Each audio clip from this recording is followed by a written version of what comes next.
زمانہ نزول قرآن کے وقت یہ قوم عربوں کے سامنے تھی، دنیا کی ساری اقوام ان کی ذلت و رسوائی سے واقف تھی، اور یہ کیفیت آج بھی ہے۔ آج بھی انہوں نے دوسروں کے سہارے سے چھوٹی سی مملکت حاصل کر لی ہے، لیکن ان کی تاریخ ان کی اصلیت سے واقف ہے۔ تاریخ میں یہ لوگ صحرا نبرد خانہ بدوش کے طور پر جانے جاتے تھے، لیکن ان پر ایک ایسا دور بھی آیا تھا جس میں یہ سطوت داؤدی اور شوکت سلیمانی کی حامل بھی تھی۔ وہ عروج بھی انہی کا تھا اور یہ زوال بھی انہی کا ہے۔ یا بنی اسرائیل اذکروا نعمتی التی انعمت علیکم 2/40۔ اے قوم بنی اسرائیل، تم خدا کی اس نعمت کو یاد کرو جس سے اس نے تمہیں نوازا تھا۔ وہ کون سی چیز ہے، وہ کون سی نعمت ہے جس کی انہیں یاد دہانی کرائی گئی؟ آیت 2/49۔ تم اس نعمت کو یاد کرو کہ خدا نے کس طرح تمہیں فرعون جیسے مستبد ظالم بادشاہ کی غلامی اور محکومی سے نجات دلائی تھی۔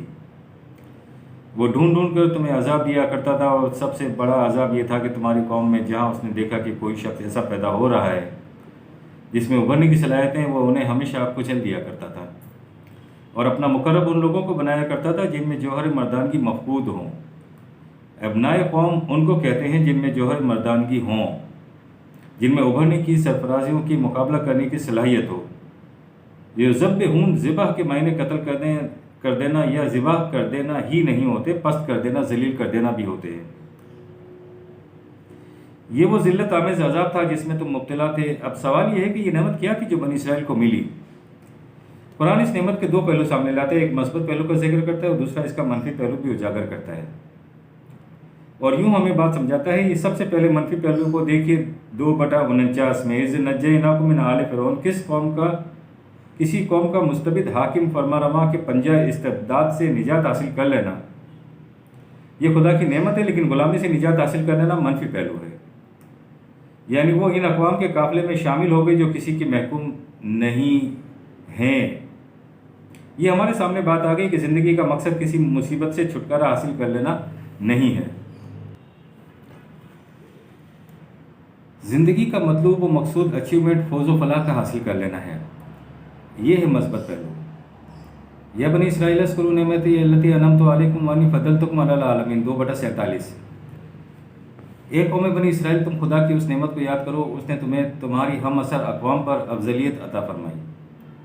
منعم علیہ، ممتاز و بلند مقام، برابر نہیں، بہت آگے چلنے والی قوم، سربلند قوم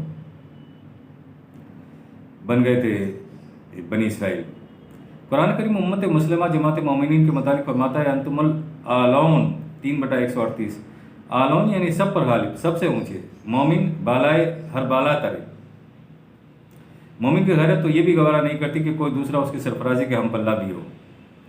اس نعمت کا ذکر لبوں پر یوں آیا کہ بار الہ ابھر اور نکل کر صراط الذین انعمت علیہم، ان لوگوں کا راستہ سامنے آ جائے جو تیرے انعامات سے سرفراز ہوئے، جس میں پہلی آرزو یہ ہونی چاہیے کہ غیر خداوندی احکام اور حاکمیت سے نجات مل جائے۔ انعام یافتہ قوم کے لیے یہ پہلی شرط ہے۔ پہلی شرط میں خوشحالی یا اپنی ذاتی حکومت یعنی جمہوریت کو کوئی دخل نہیں ہے، اور دوسری شرط یہ ہے کہ وہ اپنی ہم اثر اقوام میں سب سے بلند و بالا اور ممتاز ہو۔ قوم بنی اسرائیل کی داستان میں اس قسم کی افضلیت حضرت سلیمان علیہ السلام اور حضرت داؤد علیہ السلام کے زمانے میں اپنے نقطۂ کمال پر پہنچی ہوئی تھی۔ حضرت سلیمان علیہ السلام کا یہ اعتراف اور دعا 27/19 میں نظر آتا ہے۔ قرآن کریم میں ہے، میرے رب مجھے اس کی توفیق عطا فرما کہ میں تیری اس نعمت کا شکریہ ادا کروں جسے تو نے مجھے اور میرے والدین کو نوازا ہے۔ حضرت سلیمان علیہ السلام اور ان کے والد حضرت داؤد علیہ السلام کو جس انداز کی سطوت و شوکت، طاقت و قوت اور عفت عطا ہوئی تھی اسے خدا کی نعمت کہا گیا ہے۔ انسان کا یہ پیکر آب و گل مقصود بالذات نہیں ہے، بلکہ یہ انسانی ذات کی نشو و نما کا ایک ذریعہ ہے، تاکہ پختگی اور نشو و نما حاصل ہو جانے سے وہ اس زندگی کے بعد کی زندگی کے اگلے مراحل طے کرنے کے قابل ہو جائے۔ لیکن اس پر ذات کی نشو و نما مادی سطح اور مادی ذرائع سے ہوتی ہے۔ سفر اور منزل تک پہنچنے کے لیے گھوڑا تندرست، توانا اور تربیت یافتہ ہونا چاہیے، لیکن گھوڑا مقصود بالذات نہیں ہے، بلکہ ہمارے مقصد کے بروئے کار لانے کا ذریعہ ہے۔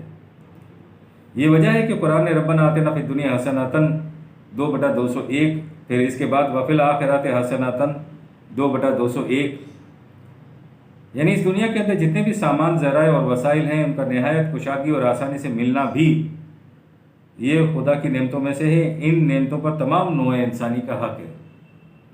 اس لیے اس نے کائنات میں قدم قدم پر ان گنت نعمتوں کو بکھیر کر رکھ دیا ہے۔ واللہ جعل لکم من بیوتکم سکنا 16/80۔ اللہ وہ ہے جس نے تمہیں مکانات دیے جن میں تم امن اور اطمینان سے رہ سکتے ہو، ایک ہی جگہ پر جامد و ساکن مکان دیے۔ وجعل لکم من جلود الانعام بیوتا تستخفونہا 16/80۔ اور یہ جو قومیں صحرا نورد و خانہ بدوش تھیں، یہ لوگ متمدن اور شہری تو نہیں تھے جن کے مکان ساکن و جامد ہوتے ہیں۔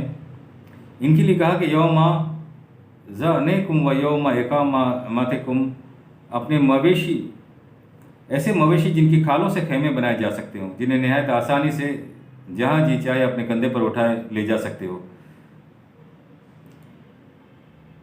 یہ ہے وہ مکان اور تمہارے ساتھ چلنے والا وہ مقام۔ وَمِنْ أَصْوَافِهَا وَأَوْبَارِهَا وَأَشْعَارِهَا أَثَاثٌ وَمَتَاعًا إِلَىٰ حِینٍ 16/80۔ اور یہ مویشی، یہ اونٹ، یہ بھیڑیں اور یہ بکریاں جن کا دودھ تم پیتے ہو اور گوشت تم کھاتے ہو، ان کی کھالوں سے یہ کچھ بناتے ہو، اون سے مختلف چیزیں بناتے ہو۔ کمبل، خیمے، لباس، یہ سارا کچھ خدا کا دیا ہوا ہے، نعمت ہے، انعامات ہیں، تاکہ تمہاری طبعی زندگی آرام دہ ہو جائے۔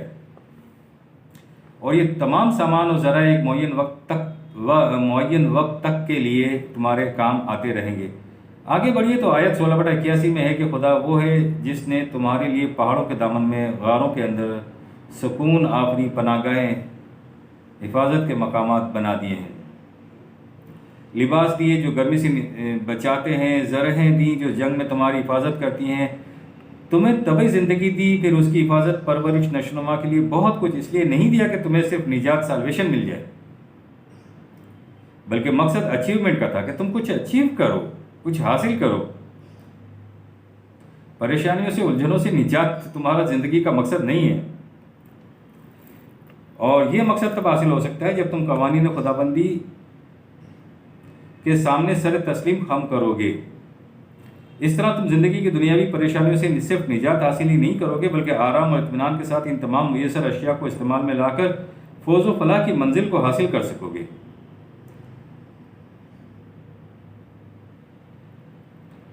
اس کائنات کا وجود صرف اس چیز کا متقاضی ہے کہ انسان احکام خدابندی کے سامنے سر تسلیم خم کرے، تاکہ تمہاری ذات کی نشوونما ہو جائے اور ربوبیت عالمینی بھی ہوتی چلی جائے۔